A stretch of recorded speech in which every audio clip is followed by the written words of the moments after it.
kita mereview kembali tentang istilah Pancasila.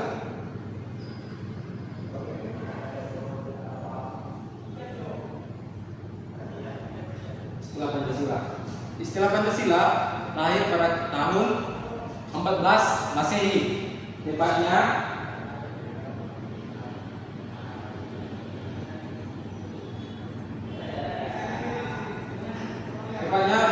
di Kerajaan Majapahit.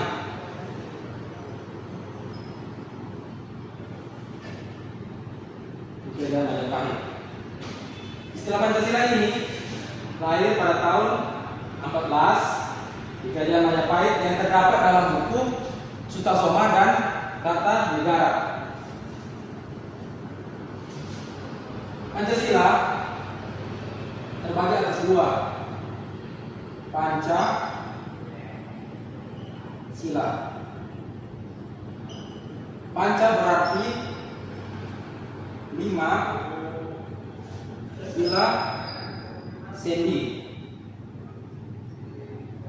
atau asas. Bapak kira materi tentang istilah Pancasila ini adik-adik sudah belajar pada kelas 1. Bapak hanya mereview kembali tentang istilah Pancasila. Jadi Pancasila itu 5 sendi atau 5 asas. Baik, kita akan masuk ke memahami fungsi dan kedudukan Pancasila yang akan dibawakan oleh teman Bapak Ibu Nurmasita. Di sini saya akan menjelaskan materi pada siang hari ini tentang kedudukan dan fungsi Pancasila.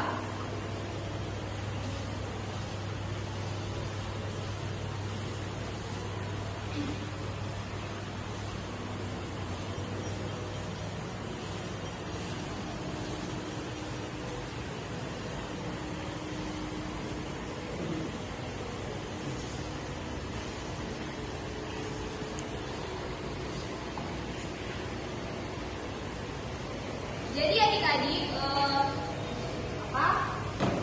Pancasila itu sudah kita kenal sejak zaman dahulu, yaitu sejak zaman Majapahit, sejak abad ke-14.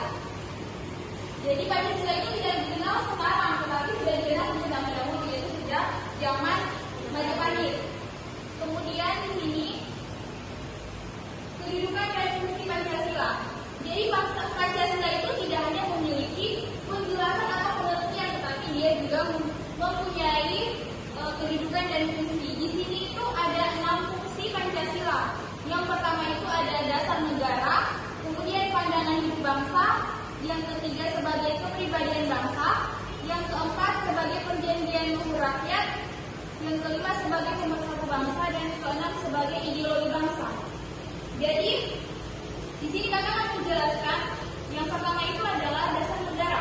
Pancasila sebagai dasar negara.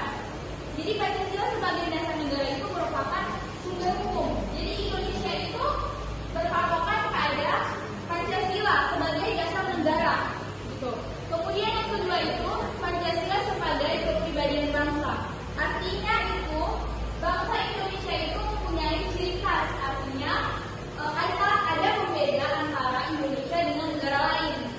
Itu yang membedakan Indonesia dengan negara lain, jadi ada ciri khasnya. Kemudian yang ketiga, Pancasila sebagai pandangan hidup bangsa. Di sini Pancasila itu mengandung nilai-nilai luhur yang menjadi petunjuk bangsa Indonesia untuk mencapai kesejahteraan bersama. Kemudian yang keempat itu Pancasila sebagai perjanjian luhur rakyat Indonesia.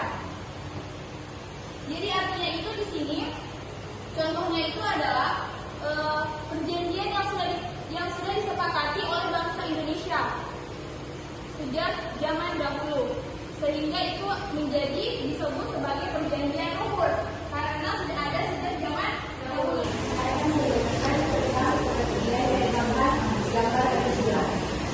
Pancasila merupakan media alternatif yang digunakan dalam proses belajar mengajar untuk mempermudah siswa-siswi dalam memahami materi.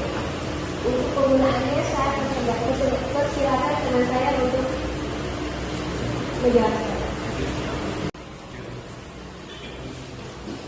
Oke, jadi baik adik-adik tadi karena Kak Dewi sudah menjelaskan tentang apa itu media papan Pancasila. Jadi di sini saya akan menjelaskan tentang penggunaannya.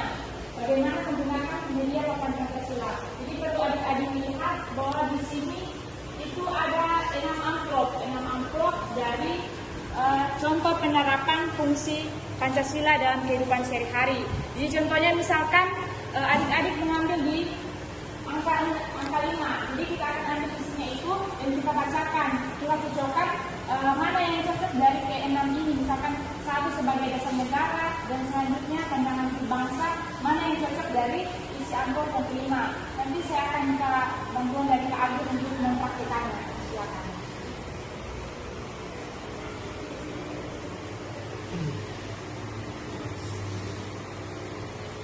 Jadi isinya apa Kak Agus? Jadi saya mengambil di poin ke-6, yaitu menghormati hak dan kewajiban orang lain dan diri sendiri, serta menjunjung tinggi nilai persatuan dalam bermasyarakat.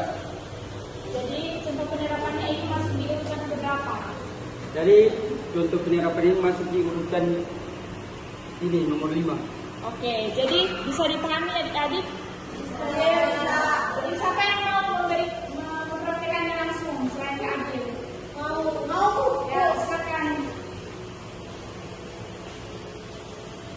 Ini mau pilih yang mana? 3, soalnya namanya sama 3. Oh iya. Apa bunyinya?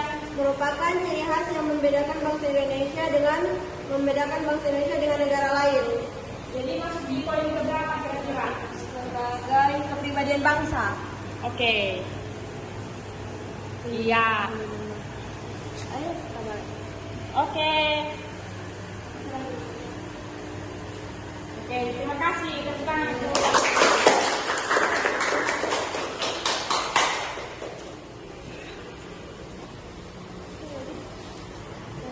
Jadi baiklah, itu tadi hasil penjelasan materi kita tentang kehidupan dan fungsi Pancasila sekaligus tentang praktek dari media papan gambar Pancasila.